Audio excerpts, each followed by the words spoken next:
Welcome to the Popish Plot. I'm Nate. I'm Jessica. And I'm Mike. Today, we are here to talk about all of the fantastic celebrations that you could have in this blessed month of May.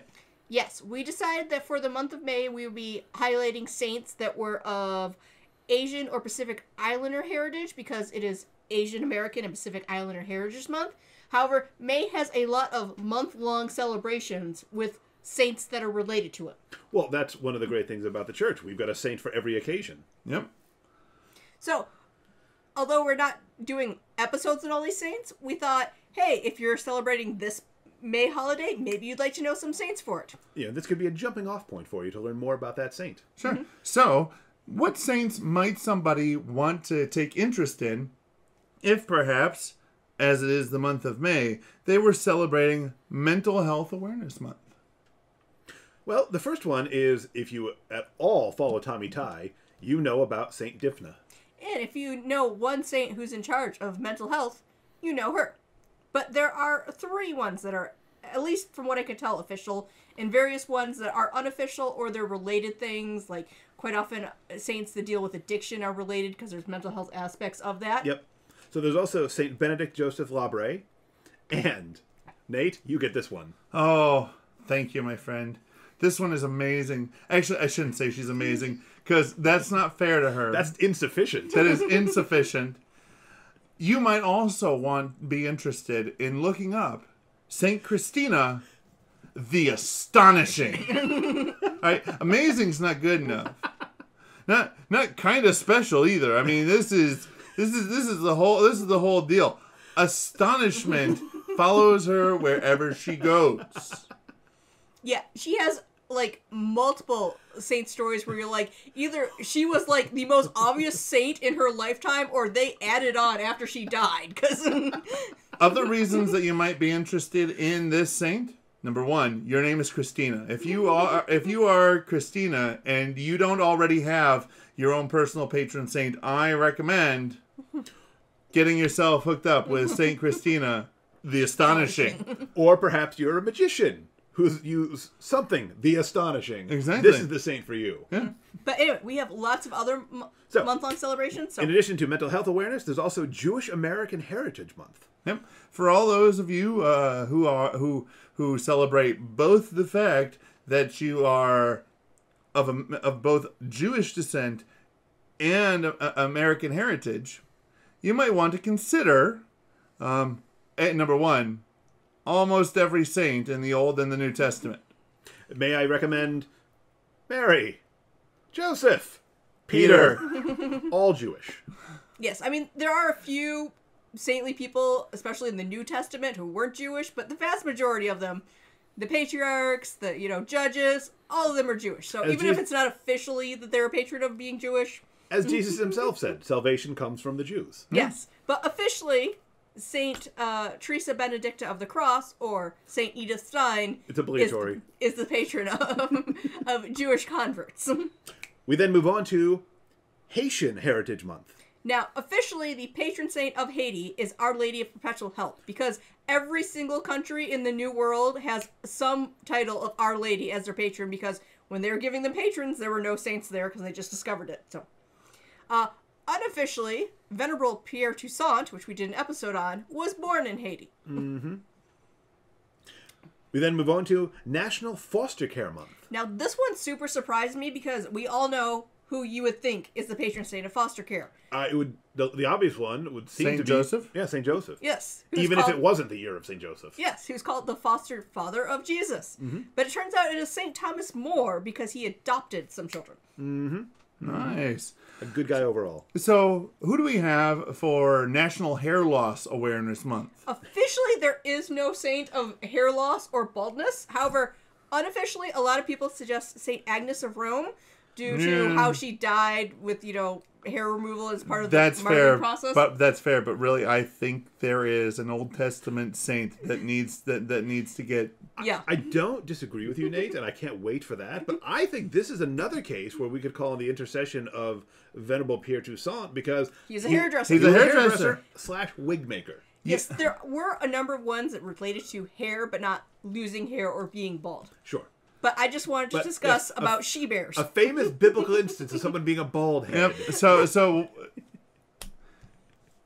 the prophet Elisha has a tale told about him in the Bible, In 2 Kings.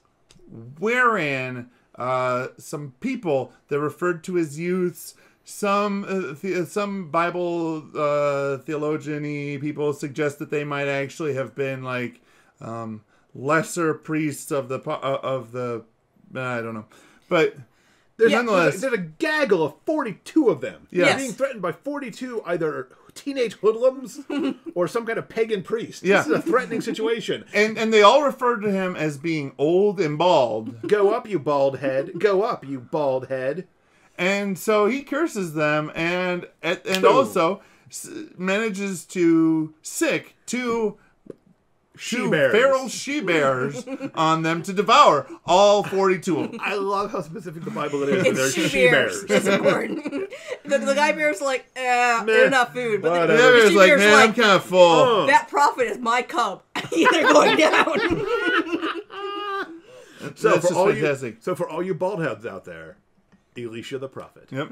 It's also American Cheese Month, which I assume means cheese in general for American, but it could just be the processed cheese product that is. I'm going to go with the processed cheese product that is vaguely cheddar at some point. It was cheddar, and then they did stuff to it, and now it's They did ungodly things. and to now it. it's kind of cheese. but cheese product. there are many saints for cheesemakers, cheesemongers, Because etc. again, God loves us. And this includes Saint Lucio, Saint Lucio, Saint Uguzo, Saint Bridget, the Saint Bridget of Kildare that we did an episode on. Nice. And Saint Bartholomew the Apostle. Oh, there we go. And this, Cheese? Okay. I'm for it. it's one of those you're a saint long enough, a lot of stuff gets thrown in. Hey, I love cheese. Anyway, and this is one you'll like because you've already mentioned that you like why this person is the patron saint of this. For National Dental Care Awareness Month, it's Saint Apollonia. And why is that one particularly Well, again, fitting? the church's great sense of humor. When Saint Apollonia was being martyred, they knocked out all of her teeth. So, of course, she's now the patroness of dental care. There you go. And while we're on the trail Ironic patronages. of ironic patronages, May also happens to be here in America National Barbecue Month. Because the weather has turned, it's now time to fire up your grill and start practicing right. for Memorial Day. That's right. And one of our favorite saints happens to be the patron saint of the barbecue, He of turn me over, I'm done on this side. Saint Lawrence. The man. One last national holiday we have is National Pet Month. And we have lots of saints related to this. There's, of course, St. Francis of Assisi. And the famous blessing of pets. Yeah, in animals in general. Then there's a lot of ones of a certain animal that could be a pet. Now, this surprises me. St. Gertrude of Nivelles is the patroness of cats, Yes. where so many people refer to cats as satanic. Well, her I'm holiday... not convinced that they're not. Doesn't mean they don't need a patron. Her feast day kind of gets forgotten because it happens to be March 17th. Oh, sure. And sure. St. Patrick is not the patron saint of snakes. Nope. Saint Melangel, who is the patron saint of hares. Saint Roche, the patron saint of dogs. Makes sense, yeah. Saint Jerome of lions, and in particular, internet fame, Grumpy cat. And our buddy, Saint Martin de Porres. May. There's a lot of exciting stuff going on. And there's a lot of saints associated with pretty much everything worth getting excited about. Well, God is interested in every aspect of our lives. So he has given us saints to be patrons and patronesses of everything we do. Yep. From the sublime to the ridiculous. As we've mentioned before, we're baptizing what's good and we're leaving the rest of it behind. From the mundane to the astonishing. I feel like if glitter came out of her hands doing that, that would be like the least big Maybe the least miracle in her impressive life. thing she'd ever They'd done. be like, oh, well, at least you're not floating away and returning from the dead. Oh, you mean like this? So, go down below and comment with either your favorite weird national holiday or your favorite saint that's a patron of something interesting.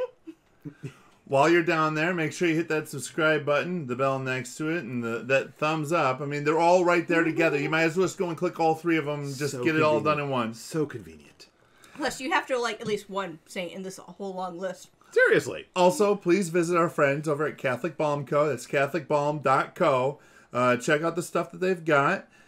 Go help them out, and while you're at it, help yourself out using our discount code PLOT2021 at checkout. And until next time, remember to live your faith. Love your faith. And share that love.